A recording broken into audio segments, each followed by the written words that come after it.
Have you ever stood at the pinnacle of success, towering buildings you own, fortunes beyond measure, and yet felt utterly alone? Alexander Pierce knew that emptiness well. At 45, he was a self-made billionaire whose technology empire reshaped entire industries. His New York penthouse overlooked the city's glittering lights, but no view could brighten the cavern inside his heart. On a bitter January evening, Alexander left his opulent office, glass walls bathed in LED brilliance. After another day of boardroom battles, slipping stock prices, and ruthless people who saw him only as a ledger entry, the weight of his responsibilities, private jets, charitable donations, political favors, pressed on him like a vice. The grand hallways felt sterile, the laughter of invited guests hollow. So he slipped out on foot, seeking relief in the cold night air. Above him, skyscrapers pierced the sky like monoliths of achievement. Below, streets buzzed with taxis and distant sirens. But something stopped him cold, as if time itself froze. Beneath a flickering street lamp, a tiny figure stood clutching a tattered blanket, her small face upturned toward him. "Sir," she called, voice fragile yet fearless. "Could you help me?" He knelt, surprised to see a 6-year-old girl with wide, determined eyes. In her arms she held a baby, no more than a few weeks old, shivering in thin cotton. "I need milk for my baby brother," she said, voice cracking like ice. "I promise I'll pay you back when I grow up." Alexander's chest constricted. He had mastered markets, but this was raw humanity, raw and unfiltered. "What's your name?" he asked softly. "Anna," she whispered. "And this is little Jacob." "Where is your mother?" he probed, glancing down the empty street. "She's sick," Anna replied, hugging the baby tighter. "Cannot walk far." Alexander closed his eyes, memories flooding back. Childhood nights begging neighbors for coins, a drunken father who vanished into the night, a loneliness that seeped into his soul. A single tear escaped as he reached for his wallet. "Come with me," he said. They crossed the street to a corner grocery store, neon lights illuminating dusty aisles. Alexander filled a basket. 2 cartons of milk, formula, baby cereal, diapers, blankets, soup cans, fresh fruit. By the time he reached the register, the total was nearly $200, a drop in his billion-dollar empire, but a mountain to Anna. Her eyes went wide. "Sir, I couldn't." "It's an advance on your promise," he interrupted, voice warm. No strings. Outside, Anna's lips trembled. "Thank you, sir." He watched her disappear into the darkness, baby bundled in her arms.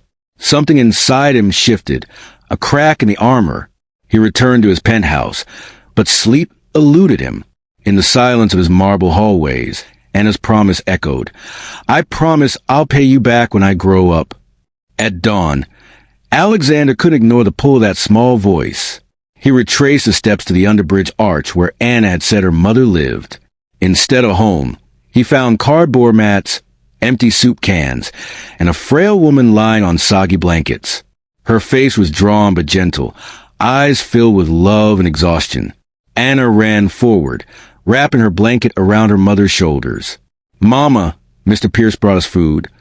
The mother stirred. "Who?" she croaked, wary. "A kind man," Anna said proudly.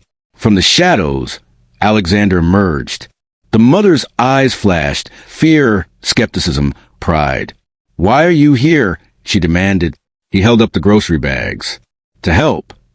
"You can't help us," she spat. "No one ever helps for free." His heart ached at her pain. "I'm not here for recognition. I'm here because I saw your daughter." Anna hugged his leg. "Mama, he's kind." The mother's defenses wavered. She took the bags without a word, but the gratitude in her eyes told a different story. Alexander left before tears could fall. Over the next week, Alexander returned, sometimes at dawn, sometimes just before dusk. He brought diapers, school supplies, warm clothes, blankets.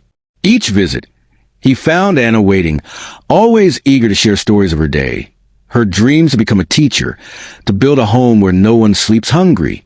Sarah, Anna's mother, accepted his gifts reluctantly, her gaze sharp with mistrust. But Anna's open heart began to soften her. One afternoon, Anna handed Alexander a hand-drawn picture. 3 stick figures holding hands beneath a yellow sun. Underneath, she wrote in crooked letters, "My family." Tears sprang to Alexander's eyes. "This is the best gift I've ever received," he whispered. Sarah intervened gently. "Anna, you shouldn't ask for favors." Anna looked up at her mother. "Mama, he doesn't want anything. He just wants to help."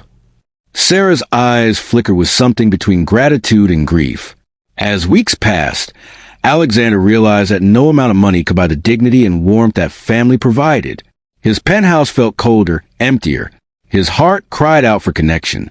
Late one evening, he invited Sarah and Anna to his townhouse, offering a warm meal and a dry bed for the night. Sarah hesitated, glancing at Anna's hopeful smile, then nodded. Inside, polished marble and crystal chandeliers shimmered. Anna's eyes sparkled. Sarah's lips trembled. The 3 of them sat around a low table as Alexander cooked simple pasta and soup. For the first time in years, he laughed. Anna told a joke about her cat sneezing on her math homework, and Sarah joined in. That night, Anna fell asleep curled against Alexander's side. Sarah looked at him, heart softening. "Thank you," she murmured. He stroked Anna's hair. "This is just the beginning." Months rolled by. Alexander paid for Sarah's medical treatment and helped her enroll in night classes so she could learn bookkeeping. Anna thrived in a local school he arranged. The 3 of them formed an unlikely but loving family. One crisp spring morning, Alexander surprised them with a small ceremony in his garden, under blooming cherry trees. He knelt before Sarah, handed her a simple ring. "Sarah, will you marry me?" he asked softly. Tears spilled as she nodded.